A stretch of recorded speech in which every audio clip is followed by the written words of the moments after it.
In this video, we will discuss about the revised diagnostic criteria for diabetic ketoacidosis, one of the hyperglycemic crises which we commonly see in emergency setups.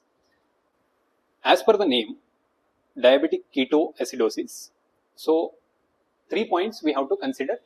For example, when it comes to diabetes, glucose level should be more than 200.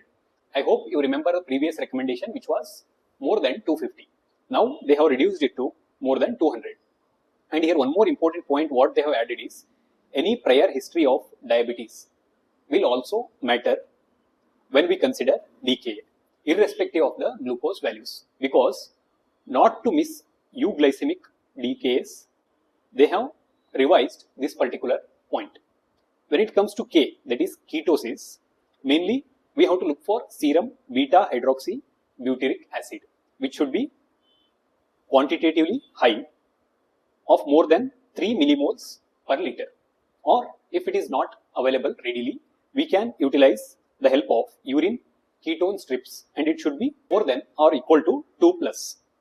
When it comes to A, that is acidosis, pH of less than 7.3 and or if the bicarbonate levels are less than 18 millimoles per liter. I hope you remember the previous one which was 15, less than 15 millimoles per liter. So here we are considering quite a higher cutoff. So this is the new diagnostic criteria for diabetic ketoacidosis. Why they have changed D? As I explained, the cutoff is now more than 200 and previously it was more than 250, and they have added a prior history of diabetes irrespective of glucose levels. So both of these changes will lead to increased recognition of diabetic ketoacidosis. And as I mentioned, euglycemic DKAs, which will be approximately about 10% of total DKA cases. So we will be able to identify even such diabetic ketoacidosis cases. And regarding ketones, as mentioned, these are the values, and always there will be a confusion among residents whether to rely upon serum ketone bodies or urine ketone bodies. For this, you have to understand a concept, that is, actually the true ketone body will be beta hydroxybutyric acid. So it will rise whenever there is ketosis in the body. Now what happens? Body will try to compensate for this ketosis. So it will try to push out the ketone bodies as much as possible. That's why through breath we can observe that fruity odor. So here also ketone bodies will be going out of the body as a part of compensation.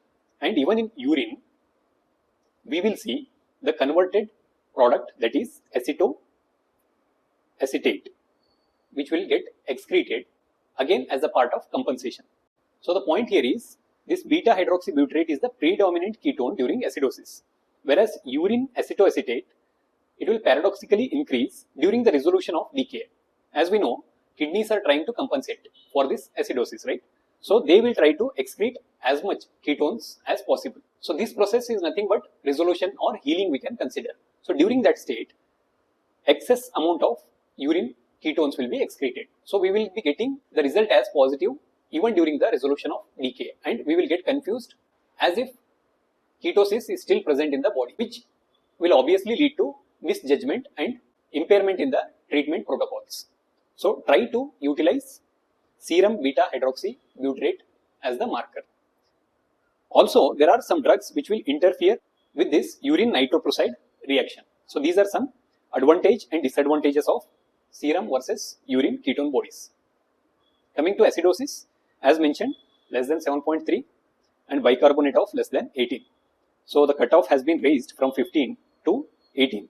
And when we get the ABG, we will be able to see high anion gap metabolic acidosis in DKAs. So the thing is, it is not there in the definition, but we can still utilize this high anion gap as a contributing factor in deciding diabetic ketoacidosis, especially when there is non-availability of testing for ketone bodies, because as we know, these excessive anions are nothing but ketone bodies.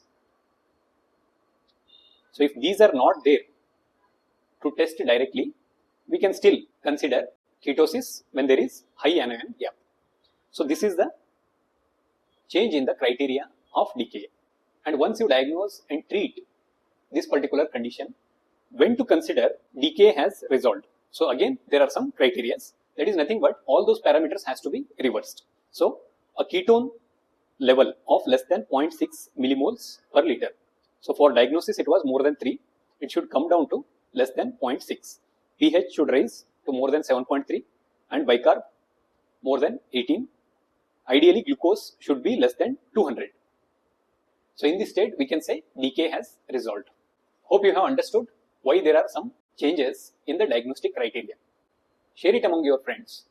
And now a small question for all of you. What is the most important segment in management of diabetic ketoacidosis? Is it fluids or insulin or potassium or supplementation of bicarb and phosphate? Drop your answer in comment section. See you in next video. Till then, take care. Thank you.